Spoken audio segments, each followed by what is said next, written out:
Trying to suppress a thought is precisely how your brain guarantees its return, magnifying its presence until it becomes an inescapable loop. It's not a failure of willpower, it's a fundamental cognitive paradox embedded deep within your mental architecture. Your mind isn't just ignoring your command, it's actively sabotaging it, blueprinting the very thought you wish to erase into your daily reality.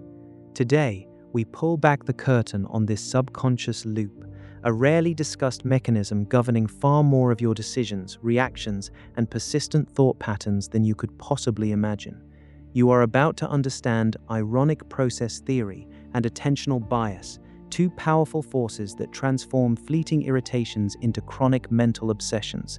This knowledge will permanently rewire how you perceive not only your own internal struggles, but also the baffling behaviors of everyone around you. Imagine a vast, intricate control panel within your mind. When you decide to not think about a pink elephant, a conscious operator might try to banish the image, but concurrently, a subconscious monitor is activated, constantly scanning your mental landscape specifically for pink elephants. Why? To ensure the conscious operator is doing its job. This continuous scanning keeps the forbidden thought perpetually available at the periphery, ready to rebound with full force the moment your conscious guard drops, or worse, the moment you become mentally fatigued. It's an internal surveillance system that inadvertently flags the very thing it's meant to suppress. This is the core of ironic process theory, first articulated by the brilliant psychologist Daniel Wegner and his colleagues in 1987. In their foundational research, participants were instructed to think about anything but a white bear. What happened? Far from suppressing the image, they reported thinking about the white bear more often than a control group who were actively told to think about it. And when they were later instructed to think about a white bear, those who had previously tried to suppress it thought about it even more intensely. The very act of attempted suppression primed the thought for enhanced future accessibility. It's like telling yourself not to press a big red button. Your brain suddenly fixates on that button, its color, its texture, the forbidden act itself. The mental effort required to not press it paradoxically reinforces its prominence. This isn't some quirky parlor trick of the mind. This rebound effect is deeply ingrained in our cognitive architecture, a consequence of how our brain manages mental control. To inhibit a thought, the brain first has to identify that thought. And that identification process, that momentary flicker of recognition, is enough to strengthen its neural pathways, making it easier to recall, easier to stumble upon again. It's a cruel loop, isn't it? But what if the brain isn't just accidentally flagging these thoughts? What if it's compelled to seek out certain triggers, not out of mere cognitive error, but because of a deeper, unaddressed need? What if your subconscious is orchestrating this entire spectacle, not just to show you a white bear, but to draw your attention to something you absolutely cannot afford to ignore? This is where the subconscious loop graduates from a simple cognitive quirk to a profound, life-altering force. Because the things we try to suppress aren't usually neutral white bears. They are fears, insecurities, past traumas, unfulfilled desires, or anxieties about the future. And when these emotionally charged thoughts get caught in the ironic process, they don't just rebound, they become targets for attentional bias. And this, truly, changes absolutely everything. Attentional bias is your brain's unconscious tendency to focus on specific stimuli, often to the exclusion of others, especially when those stimuli are emotionally salient or linked to your current internal state. Think of it like a spotlight in your mind that automatically, relentlessly shines on particular aspects of your environment or internal experience. If you're anxious about public speaking, your brain doesn't just avoid thinking about it. It starts to scan every conversation for mentions of presentations, every news article for stories about speaking failures, every colleague's comment for signs of judgment. Before, you might have just been nervous. Now, your brain is actively harvesting evidence to validate and reinforce that anxiety. Let's say you are trying desperately to move past a significant professional setback. You tell yourself, "Don't dwell on it, it's over." But your subconscious, sensing an unaddressed need for closure or validation, begins to prime your attentional system. Before this knowledge, you'd feel frustrated, wondering why every LinkedIn post about success or every conversation about career trajectory seemed to needle you, dragging you back to that one failure. You'd think, why can't I just shake this? After this revelation, you understand that your brain isn't just passively encountering these triggers, it is actively seeking them out. It's like an internal radar dish tuned to specific frequencies. Researchers like Matthews, McIntosh, and Fulcher, in their influential work from the 1990s, meticulously demonstrated how emotional states, particularly anxiety, profoundly bias attention, causing individuals to spontaneously orient towards threat-related cues in their environment. Your brain is not trying to hurt you, it's trying to solve something. It's screaming for your attention on that perceived unresolved issue, and the only way it knows how to get it is by making you think about it, see it, feel it, again and again. It uses the very act of suppression as a signal. This is important. Pay attention. Consider relationships. You might be struggling with trust after a betrayal. You consciously decide to forgive, to move on, but your subconscious, driven by a deep need for security, will develop an attentional bias towards anything that even remotely resembles the past transgression.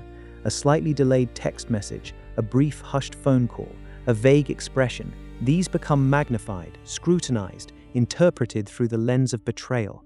Your brain is not just noticing them, it's hunting for them, building a case, not because you consciously want to, but because your deeper self is demanding that you address the underlying wound. This is the profound, disturbing truth. Your mental energy, your focus, your very perception of reality can be unconsciously hijacked, not by external forces, but by your own unaddressed internal landscape. So, how do you disarm this insidious loop? You can't fight your own cognitive architecture head-on. The key is not to suppress, but to redirect and reframe. Here are 3 research-based techniques to regain control. 1. Embrace structured exposure, also known as paradoxical intention in some therapeutic contexts. Instead of fighting the thought, schedule time for it. If you're plagued by thoughts of a past failure, set aside 10 minutes each day, just 10 minutes, to deliberately, actively, even exhaustively think about that failure.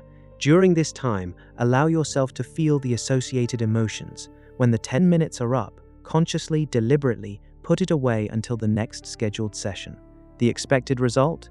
Research shows that by giving the thought its prescribed space, you diminish its power to intrude randomly throughout the day.